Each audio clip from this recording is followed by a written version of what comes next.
All right, welcome to episode 4 of the Success Agency podcast, and now we're here with Assemblyman DiPietro of East Aurora. Mm-hmm. How are you doing, Assemblyman? Good. So, for those of you who don't know, tell them a little bit about yourself. Well, I'm a business person. I own a dry cleaners. My dad started in '49. I took it over in '88, and been working it ever since. Employed about 10 people. Is it still up and running? Yes, it is. And that's in Amherst. Amherst and East Aurora. Okay. And just less than a year ago, I sold and retired out after 30 some years. Oh, nice. Congrats. It is double-edged sword. The state was getting to a point with the regulations that it was getting very tough to be a dry cleaner. And from 1999, which was 20 years ago, when there were over 4,600 dry cleaners in the state, the new state regulations that came into effect in '99, now there's less than 1,400. Oh, why? So about 70%. What regulations in particular? DEC environmental regulations, which put an onus on dry cleaners. They implemented some regulations that were not even technically or scientifically feasible. Mm-hmm. Okay, they were futuristic, Okay. but they said that the technology would be there in 1 year. Mm-hmm. And to this day, 20 years later, the technology is still not there. Every dry cleaner is technically out of compliance, but the liberals in New York City were in such a rush to put burdens on the dry clean industry. They put down, like they do in New York State all the time, they put in regulations that weren't even technologically available, and they still aren't to this day. So a lot of this legislation came from politicians in New York City. Politicians in New York City so that didn't know what they were talking about, didn't know what they were doing, but what they did was they caused about 2/3 of the dry cleaners and their families and their employees to lose their jobs and lose their livelihood for no reason. Yeah, so let's transition into that. So, especially in Western New York and pretty much anything northwest of New York City, there's legislation that really doesn't apply to people living, especially in Western New York. So, and you have a plan for it, is to split New York State up into 3 autonomous regions. That's right. Mm-hmm. So the regions, what would the regions be? It would be the New Amsterdam region, which would be everything north and west of New York City. Mm-hmm. It would be the Montauk region, which would be 4 counties, Westchester, Nassau, Suffolk, mm-hmm. To the east. And then there'd be the New York City region. Okay. Now, I've heard that plan, like, just to have New York City just be like a district, like the District of Columbia is. But why make it 3 instead of just the 2? Why separate parts of Long Island and Westchester? The legal ramifications, but the fact is, people have been talking about splitting New York City and making a 51st state. Well, that's never going to happen. The federal government has no inclination of making a 51st state. If they did, it would have been Puerto Rico. But now, so there isn't. So, and if they were, they wouldn't stop at a 51st state, because as soon as they open that floodgate, half a dozen states would want to split also, starting with California, who wants to split into 3, us, a number of other states, Illinois. A lot of states would want that, so you can't. So the best way to do this is either through home rule, which I have a bill from a couple years ago, which has never seen the light of day, mm-hmm. and that's giving each county the opportunity to say no to Albany on any law that Albany passes. And also now this is the autonomous, make each one its own autonomous region. We would have the exact same setup politically and judicially as we do now. Mm-hmm. So it'd be a governor in each region, a state assembly, a state senate, and then you would each would govern yourself. You would have no influence from the other 2 regions. They could not dictate anything to you. You would be autonomous. Okay, now how would that play out in, say, a presidential election with the Electoral College? That's all federal. All the federal ramifications of the state would stay the same, actually. So you would have your state assembly and senate, and you would be representing the districts which you are in your region, mm-hmm. But then you would also be a state where you'd get together for a couple weeks at the end of the year and do all the entire state issues, so the federal issues. All right, so then New York State would still be 27. Yes, it would still be. You would not change anything federally. Mm-hmm. Now, you see, it's like just recently, you had some presidential candidates on the Democratic side wanting to eradicate and get rid of the Electoral College, and which would mean what's happening in New York State pretty much for the entire federal government. You would have a majority rule vote, which in this case, we would Our have. country was not set up for majority rule. Hmm. Okay, that they don't know what they're talking about. And I love it when they start talking about it because they show their ignorance. Anyone who says they start talking about the excuse me starts talking about the electoral college is showing their ignorance when they say we're a democracy. We're not a democracy. We're a republic. So it shows that they don't know what they're talking about. Hmm. Now, how urgent is it to you to pretty much split up the state as quickly as possible? Because you see, New York people are leaving New York State in droves. They have been for 40 years, and especially in our area, Western New York, number one part of the country for out-migration for over 30 years, especially the 18 to 35-year-olds. Mhm. Our kids grow up, and they might be educated here, and then they have to leave because there are zero opportunities, very little opportunity for them to stay here and make a living. Yeah. So then you see, because I'm especially in that age group, and Sure. I have considered, because I do own my own business now, and I plan on opening up more in the future, and it's there's a stranglehold on small Mhm. businesses and all regulations, and it's a scary thing, to be honest. I'm the ranker in small business in Albany Mhm. for the state. So I can tell you right now that there is no economic development for small business. Mhm. You would think small business would be the driving engine in New York, which it actually is. Mhm. So you would think that, and our committee would be meeting and putting forth all these different propositions on how to make small business better.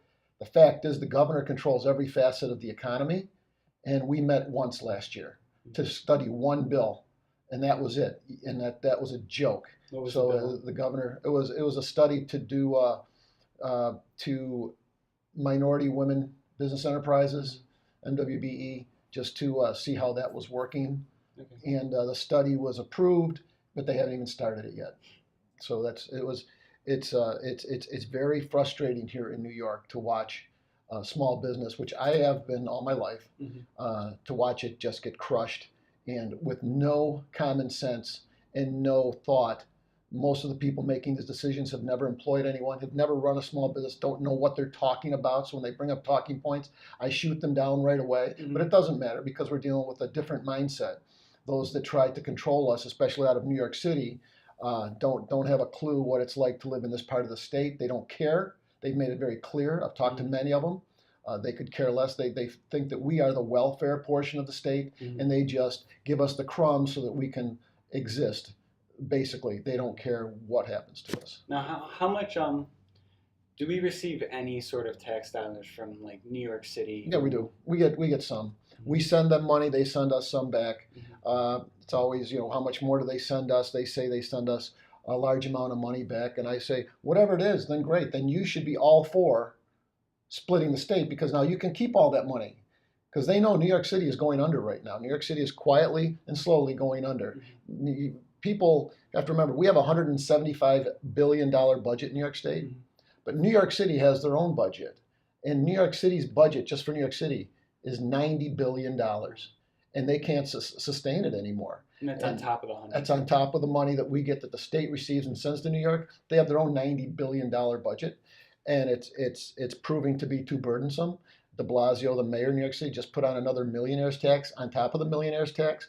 He's also proposed and is getting in a home tax for millionaires. So if your home starting at $1 million, which in New York City, that's not a lot, No, not at all. but starting $1 million, you're going to, besides the taxes you pay on your home, you're going to pay another tax. So every million it goes up, 2, 3, 4, 5, you're going to start paying a higher percentage of tax on your home, and that's ridiculous. But that's the mindset of New York City, right there in a nutshell. They never look at where they can cut their costs to try and balance a budget. All they look at is the spending. Where can we find more money so we can spend more money? And they never look at the impacts of what happens when they put those projects and those platforms through to how people leave because they can't afford it anymore. And especially up here, we're done.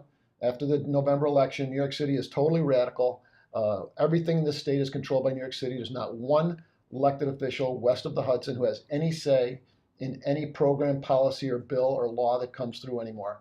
So New York City controls everything that comes through the state, and they've shown with full-term abortion, gender, those are the social issues. They've shown with the $2-3 billion tax increase they want to put on us just this year now.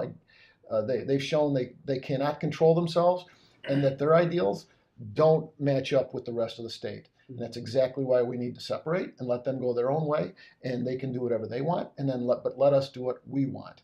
And we'll forfeit any money that they give us, and we don't need it. We will go redder than any state in this nation. The jobs will fly into this part of the state, and we will become a destination point in the country instead of the laughing stock of the country. Excuse me. Yeah, just to touch on that point. So, say we split up into 3 regions. What are some of the ways that we could put more money back in? How are we going to generate new revenues besides taxes? Oh my gosh, we'll be able to cut taxes. The Niagara Power Authority, which right now where we sit is 20 miles away, Yeah, that's Niagara where it's coming Falls, from. and we would control the power that comes out of the falls. Right now, the state sends it all over the country. I pay about 5.9 cents, okay, about 6 cents a kilowatt. Mm-hmm. But yet, why am I paying 6 cents when we ship it down to Nevada, Las Vegas, and the state of Nevada for 3 cents? Mm-hmm. That doesn't make sense. Why do they pay half of what I pay when I live right here, and that's in our backyard? Yeah, you see some of even the water costs and the electricity costs in Erie County are very high. Considering what we own. Exactly. And so if we can control the Niagara Power Authority right there for our electric, our hydro, you're looking at cutting everyone's rates in half. Mm-hmm. And I'm talking for the entire region.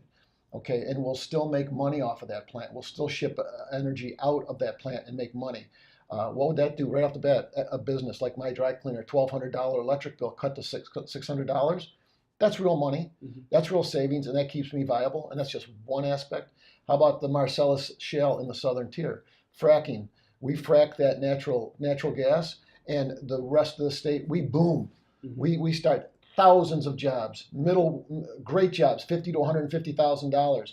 That people would be lining up to get down here, and they would create an economic boom and wealth throughout the state just from the southern tier, right now, which looks like Appalachia. Mm-hmm. We frack, and now everyone down there, we lift this whole region up. So those are just two. Yeah. We would do, and there's a lot more. We would control all of our social issues. Okay, New York City, some very far leftists might want full-term abortion. But the rest of the state has adamantly said, up to 90% said we don't want it, but yet it was shoved down our throats by the select few. And that's just one social issue. There's many more. The welfare, obviously, the welfare in New York State has the highest welfare because we give almost every federal program in welfare. I think there's like 34 of them. And the average of all the others, so we give like 33 or 34. Mm-hmm. So in New York City, there's limousines that will take you to your doctor's appointment on our tax dollar. If we cut it down, the national average is about 12. Okay, so if we cut that down, so we have the safety net, but we don't give you the welfare. They're not giving you the Cadillac of welfare. So we could cut that down. That right instantly would put us in the black and generate a lot more revenue. Those are just some of the issues. Yeah, one scary thing, especially for people my age, is these politicians masking socialism as democratic socialism, and that's very, very scary for someone who's studied economics as opposed to somebody who's just saying, here's free money. Mm-hmm. So how are some ways that we could combat that besides splitting up into 3 autonomous regions? Well, I think the first thing you do is have to split into 3 autonomous regions. We've been trying to fight this leftist move for years, and unfortunately, we don't have the numbers in New York State. New York State's the bluest state in the country with California, and we don't have the numbers to fight it. And you just saw with the takeover of the Senate, it wasn't the takeover of the Senate by moderate Democrats. It's the takeover of the Senate. The state is now controlled by far left Democrats. And you're watching a lot of average Democrats, blue dog Democrats, call them what you want, but people who are just working, raising their family, and they identify with some of the old Democrat policies, they're walking away. That's the walkaway movement by the droves. They're saying, you know what, this isn't the party I grew up with. This isn't my JFK party.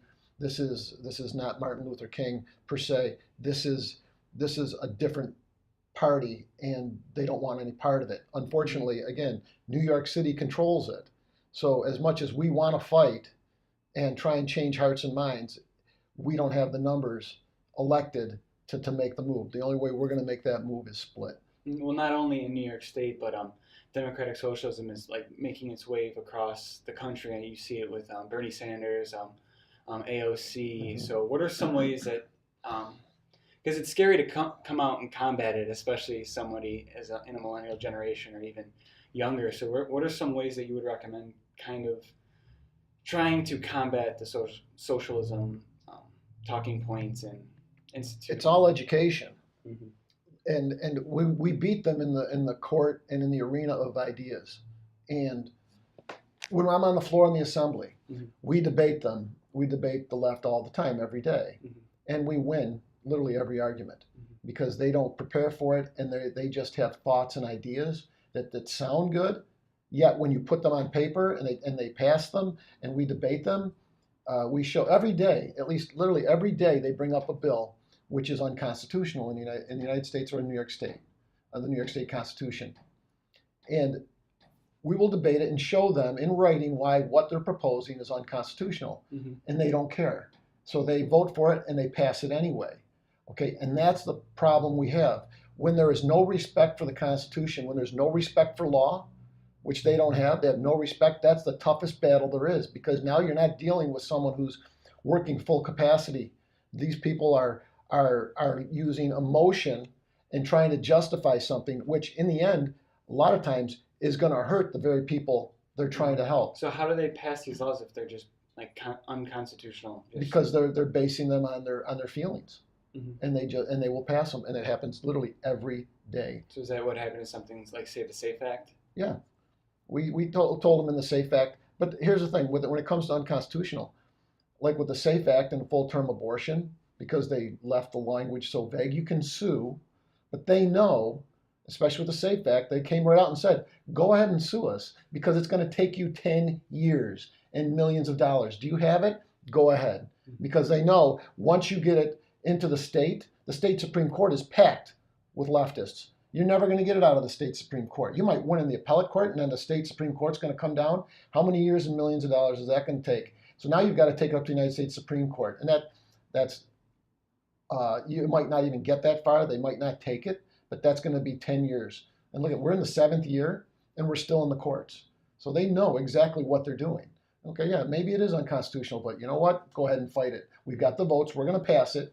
Okay, and when it passes, go ahead and fight us because you're not going to get anywhere with it. And that's their attitude. That's their attitude. No matter. So when you're fighting people who don't care about the law and the rule of the land, that's the toughest fight you're ever going to Yeah, have. because you even saw that in New Zealand recently. They're starting to pass legislation based strictly on emotion, of instead of taking a step back from the situation, analyzing what went wrong, and then fighting it the right way instead of purely off emotion. Mm-hmm. I agree with you. It's just, I tell people, if you want to get rid of the electoral college, what would be the most fair way to vote for everyone in this country? By county. Mm-hmm. Okay? Because the counties aren't that big. Some are big, some are not. But if you let every county just get one vote, now you're going to go, when you go campaign, you've got to go to every county. Mm-hmm. Okay? You're going to look at that map and you're going to start driving around a state and you're going to get to every county. If there's 500 people in a county, you've got a great chance if you go spend some time there to change some hearts and minds and get that county. Now, is this as a governor's race or is it presidential? Presidential. That'll never happen. No. If you take a look at the map of how counties vote, Mm-hmm. I think out of 3,000 plus counties, I think Democrats, Hillary took 180, 200 out of 3,000. Mm-hmm. Okay, so that's why when they talk about disbanding the electoral college, which is the fairest way to elect someone with equal representation, I just bring up that to them, and then when they see the numbers on that, a lot of them will say, "Oh, that's not a bad way to do it." And then they look at the numbers because they don't know how the country votes by county, and then they totally poo-poo it. But then it blows their argument out of the water about why we should get rid of the electoral college. You just throw it right back at them. Yeah, absolutely. So, a little bit of transition. You see, because I'm in social media, of course, so I've actually came across this in my business is censorship and shadow banning from these giant media corporations. So, even just using certain keywords, even like I tweeted recently, and the tweet all it had was Trump as just the word. So it was a tweet about President Trump, and I looked at it on one of my other accounts, and it says this tweet contains sensitive material. When it was just it had no opinion on any issue. It pretty much just said Trump. I think it might have been a joke or something like that. But this tweet contains sensitive issue. And what are some ways that you think we can combat these censorships and shadow banning, because you see, especially online, there's people that are making a living posting content and creating content. It's the new way to, it's a all new about entrepreneurial content. way. Yes. So you see it even with people like Owen Benjamin, Steven Crowder, Yeah. Ben Shapiro, and they're sometimes losing their livelihood. They can't, they're getting shut down just because one corporation views their. Well, the shot was put across the bow by the gentleman who's the newscaster on the gentleman on Fox who sued Google, just sued Google. I don't know if you saw that. David, For, was it Devin Nunes, I believe the so. congressman? Okay, yeah. He sued, and I think that's the shot across the bow that's gonna go. And plus the fact that the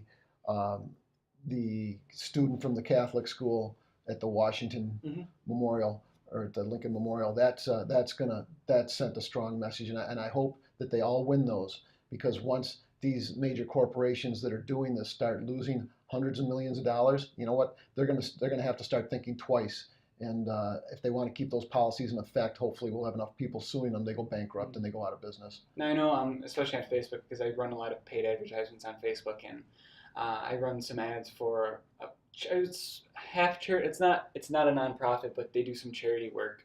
So a lot of my advertisements got flagged for sensitive material, even though it's just charity work. So I actually had to go get a notary, notarize, just to verify my identity to Facebook. So they are starting to put some like policy into play where you have to be notarized to run political ad campaigns. So now I'm actually verified to run ads for political campaigns. Yeah, we did that in our last election, October, November. We were same thing. I'd rather have to jump through hoops and know that it's fair and balanced and everyone is on an equal playing field than the way it's set up now. Because you're right. Because with the left that controls the social media, they are shutting. I have a lot of friends on Facebook who are complaining they get shut down for a week or whatever it is, how many days, and they're screaming because they're like, "Why did I didn't say anything? I didn't do anything." You know. Whereas if you're on the left and you post pro-Trump things, you can get shut down. If you post anti-Trump things, nothing happens to you.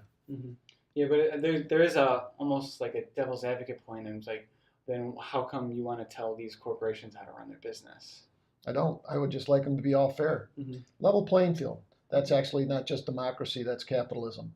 Okay, you know that's we want a level playing field. Let everyone. Okay, it's there's an old saying about equality isn't giving it's giving everyone an equal chance. It doesn't mean giving everyone an equal result. Okay, it comes up to you as an individual. How much work and effort are you willing to put into something?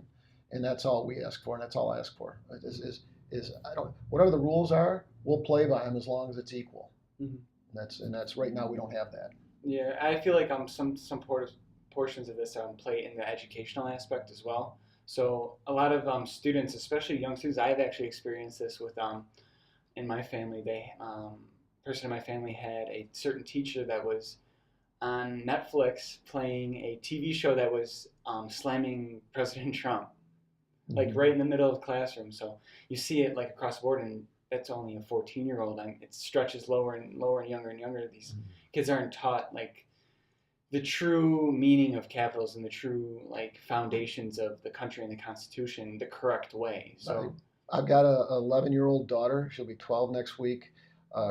When she was 10, she in her class she had a teacher who didn't like the president and made it very clear. And to the point, my daughter would come over every day and would ask her, "What did your teacher say about the president today?" That's how bad it was. To the point where we called the principal and said, "You know what? This is ridiculous. Oh, my daughter's 10 years old. We don't need this." No, it's a shame because you see it, people almost getting like brainwashed throughout school because the mind technically doesn't fully develop till you're around 21, 22 years old. And I think it's really important to then start to take strong grasps and opinions on things after that point. So, but then you see some politicians want to lower the voting age to 16 while these kids are still in high school and surrounded by, you see, I mean, there's a majority of teachers that are on the left, more so than teachers on the right. So when you're 16 and just surrounded by certain thoughts and not exposed to everything, how do you think that plays out in that would play out in elections. Well, you're gonna look at 90% Democrat vote. Mm-hmm. They know it. That's why they want it. It has nothing to do. When you're a 16-year-old, say a junior or a sophomore in high school, you're not following politics. And the point is you haven't even fully learned U.S. history by that point. That's right. So you're gonna and that's gonna give the teachers and the educators an opportunity to become political. Mm-hmm. And where's that going to go? And that's all that is. It's the same thing with when you get down to the bottom line of the border wall, where people are screaming, we don't want a border wall. The people are screaming about it. It has nothing to do with humanity. Okay, I say a wall. What is a wall? Wall just says use the front door. Okay, you don't want people at your own home climbing the fence to come into your yard. You want to knock on the door and come in. Okay, you don't want someone crawling through your backyard. And the same thing. So the people that want that basically know that when you flood this country with 20 million people coming from across the border, 98% of them are going to vote Democrat for you.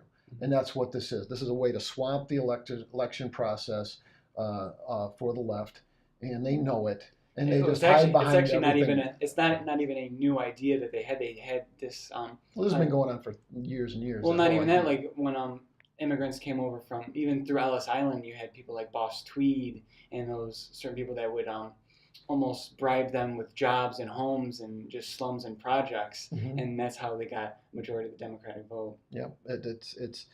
I don't. You know what? I just say we just keep plugging forward, and like with me, I stay with my conservative ideals.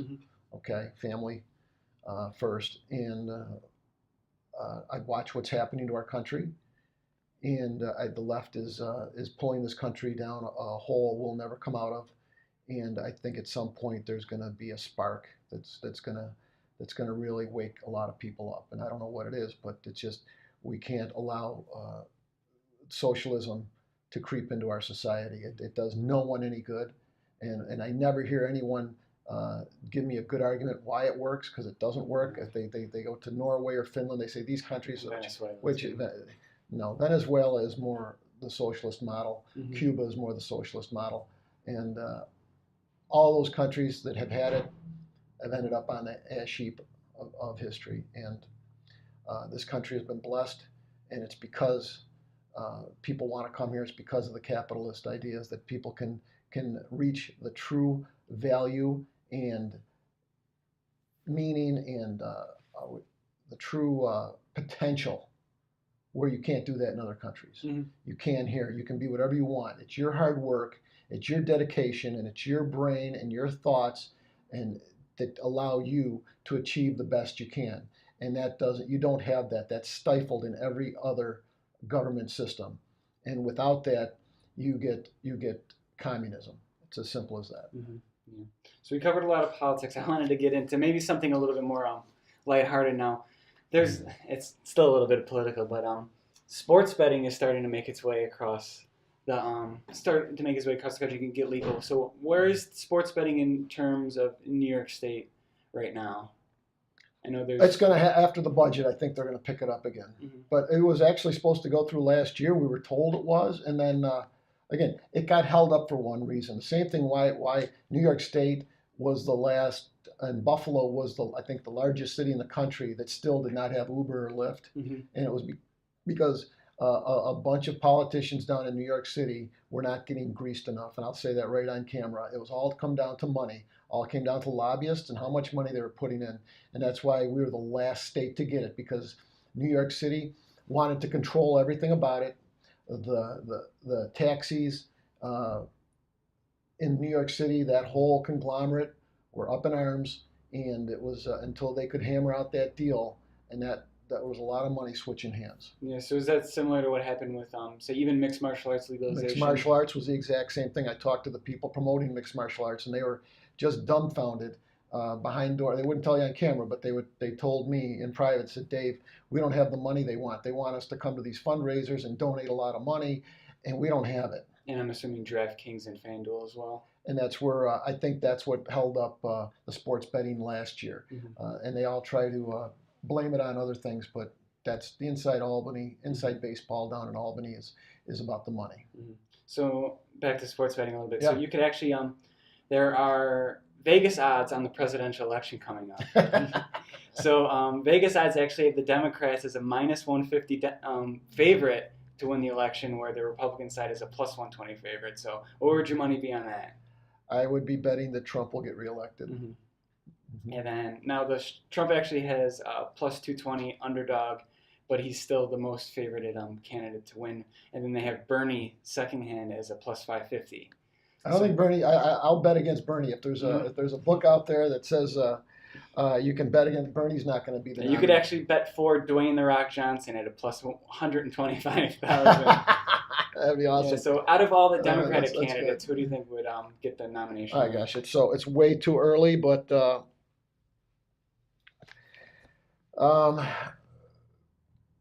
I don't even know. I haven't put that much. If I had to just throw a dart at one of the candidates, I would say Kamala Harris, only because of the demographics. She's a little bit more moderate, which doesn't say a lot, but the fact is some of the candidates are going so far left that they don't have a chance in the presidential. So, and they're going to beat themselves up so much right through September that they're going to have about 50 days or so till the general, and they're not the way they're going now. They're never going to be able to morph back into the middle for the rest of this country. Okay, they're going to be stuck on whatever this primary, how many people stay and go left. That's what they're going to be stuck on, and that's why I don't think you got to look at it strategically. The states that Trump won are booming, are really doing well. They're not going backwards; they're moving forward, and so I don't think the Democrats have a chance of winning those back as much as they want to pie in the sky say they will. They don't. Wisconsin, Pennsylvania, those states are really. Ohio is solidly Trump country now. Florida is moving that direction.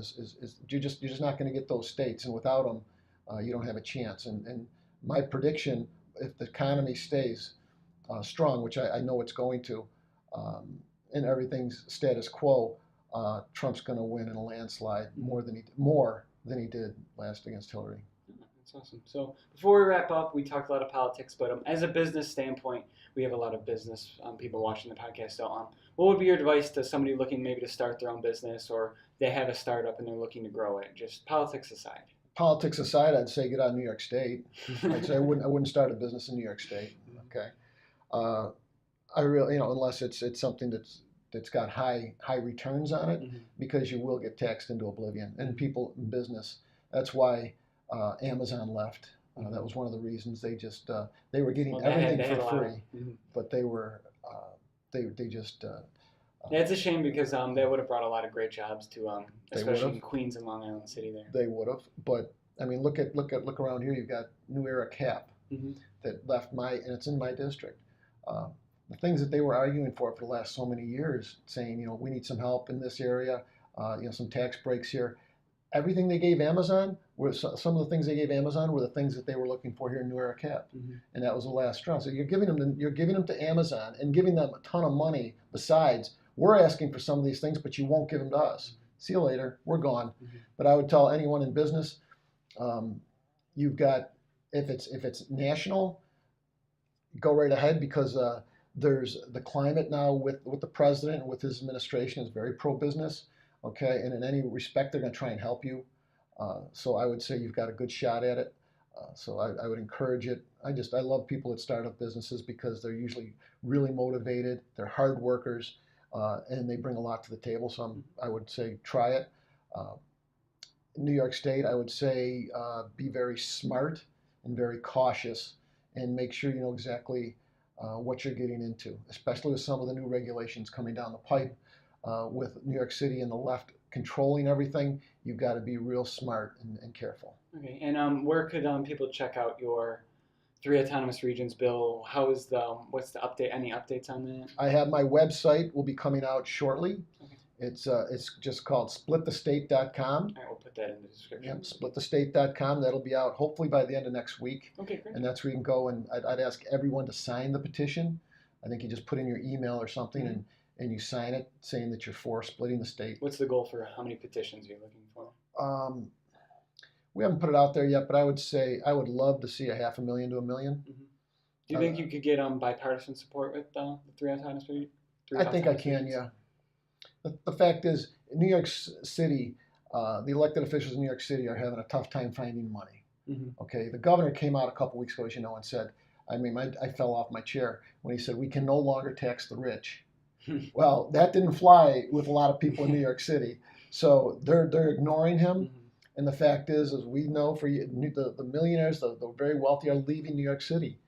Okay, and with that, like exactly why this budget's upside down, because all of a sudden, whoa, they came to the revelation when they're putting numbers together, the revenues aren't there. Why aren't the revenues there? Because people are leaving in droves, and so you don't have that tax base, and that's just one reason. So I would say you've got an opportunity here to give New York City back the revenue and the money that they say they give us from this part of the state. We're the welfare child, and I say let them keep it. So that's their incentive.